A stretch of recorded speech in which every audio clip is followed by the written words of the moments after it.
come in your house? Frank, candid, and straight to the point. This is the best radio show in the state of Wisconsin. Truth in the Afternoon with Dr. Ken Harris on 1017 The Truth and The Truth app. Now, he's the mayor of the city of Milwaukee. He's a young man, given change. I only complain about things that I care about. What I want you to do is pretend like I'm in St. Louis. And all I'm asking the mayor and the common council president and the common council, show me. Now, live from the American Family Insurance Studio at the Avenue in the heart of downtown Milwaukee, here is Dr. Ken Harris.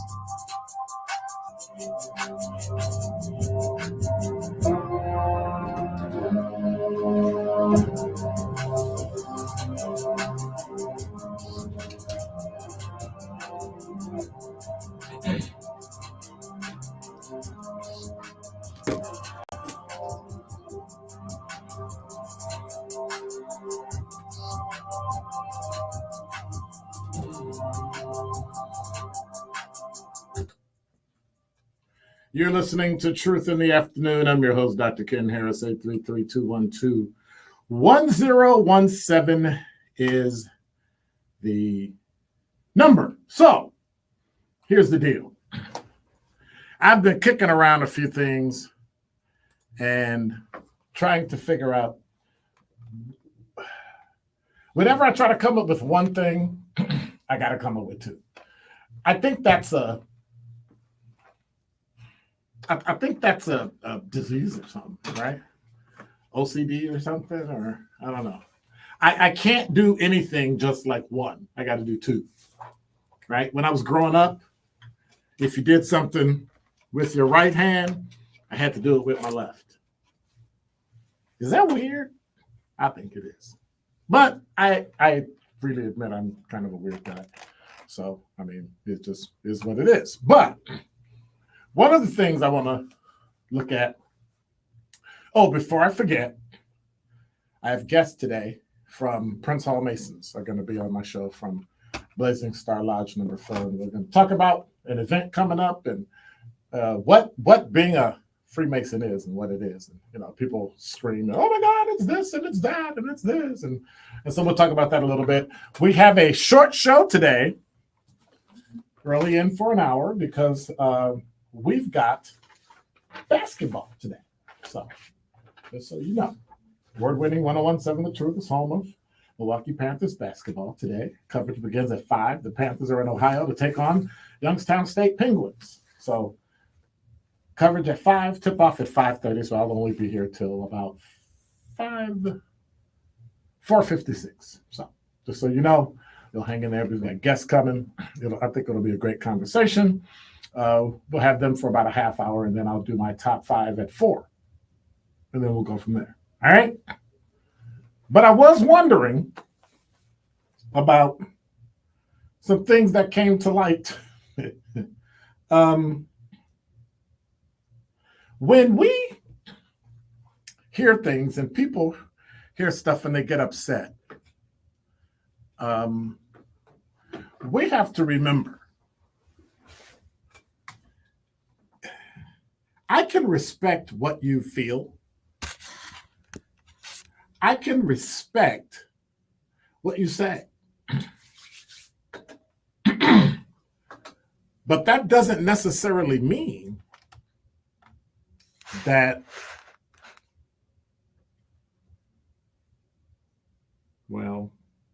somebody's going to get upset, but I don't prescribe to it.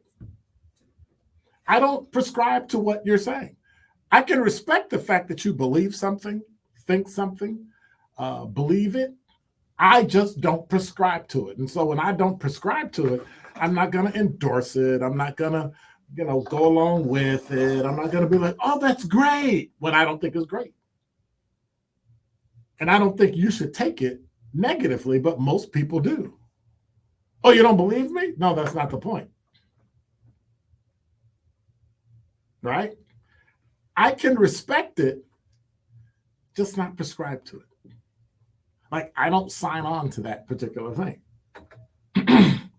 And so many times people get upset when you don't agree with them, when in fact it's kind of simple. It's very simple.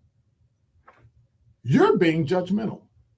You'll accuse me of something that something I'm doing is wrong, when in fact, the fact that you're accusing me of it without knowing is wrong. People are different. People believe different things. I can disagree with you 110%. What I can't do is prescribe to what you believe. I can respect it. I think some people believe that there is no God. And I'm okay with that. I can respect that. I don't prescribe to it. But don't think that because I don't prescribe to it or agree with you that I don't like you. I'm making you out to be something, because I'm not. I'm really not. And many times, especially in younger generations, they take everything personally. Like you're saying something, or if you disagree with them, you're dismissing them. And I'm like, no, I'm not. I just don't agree with what you're saying. Well, it's logical and it makes sense, so you should agree. No, I respect it.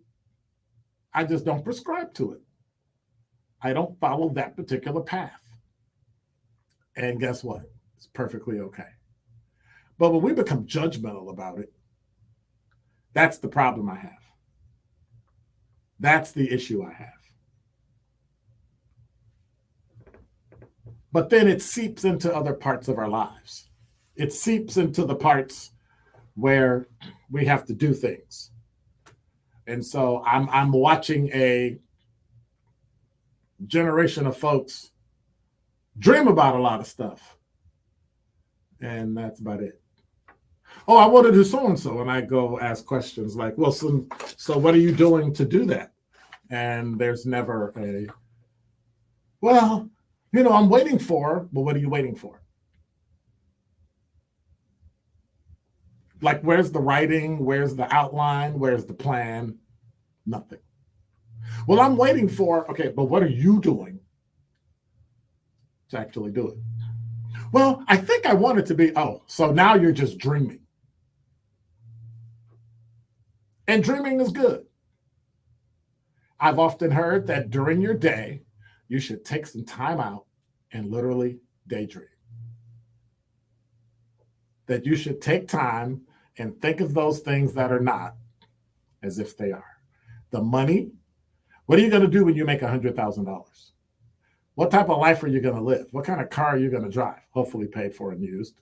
Like, what are you going to do, right, in order to win? Well, you got to plan it. But you got to stop dreaming about it. You got to stop hoping, it'll come. Like when I hear the word, I want to be an influencer. That's like idiocy to my ears. You know why? Influencing what? I want to be an influencer and people follow me. Okay, people follow you, but are you able to translate that into tangible people doing what you ask them to do? Otherwise, that's all you are as an influencer. Well, big deal.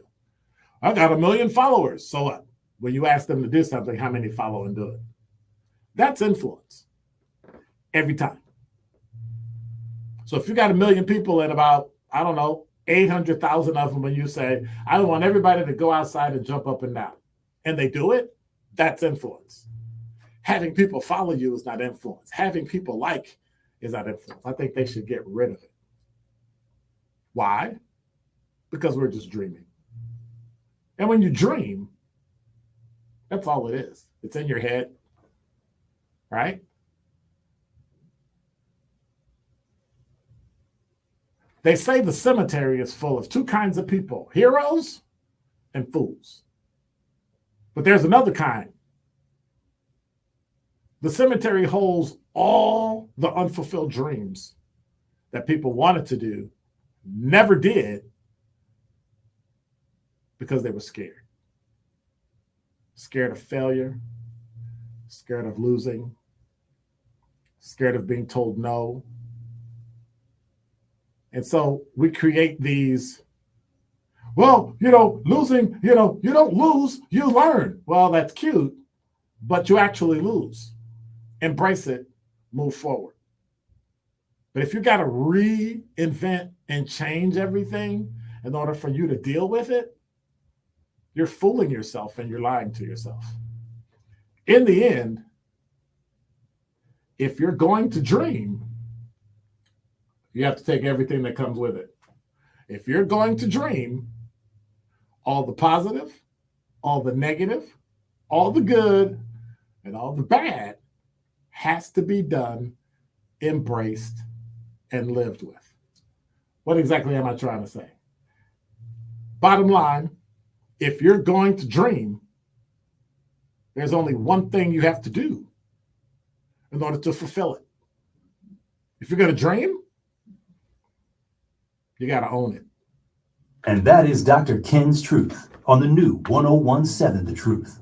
Truth Nation, Gruber Law Offices and The Truth have raised the stakes for this year. The One Call That's All Gruber Cash giveaway is now a $5K giveaway. Yes, you heard it right. $5,000 giveaway. Every weekday on 1017 The Truth, you will have the chance to be entered to win the 5K giveaway. Listen to The Truth for the One Call That's All cue to call for your chance to win $5,000. Gruber Law Offices. One call, that's all. Visit 1017 The Truth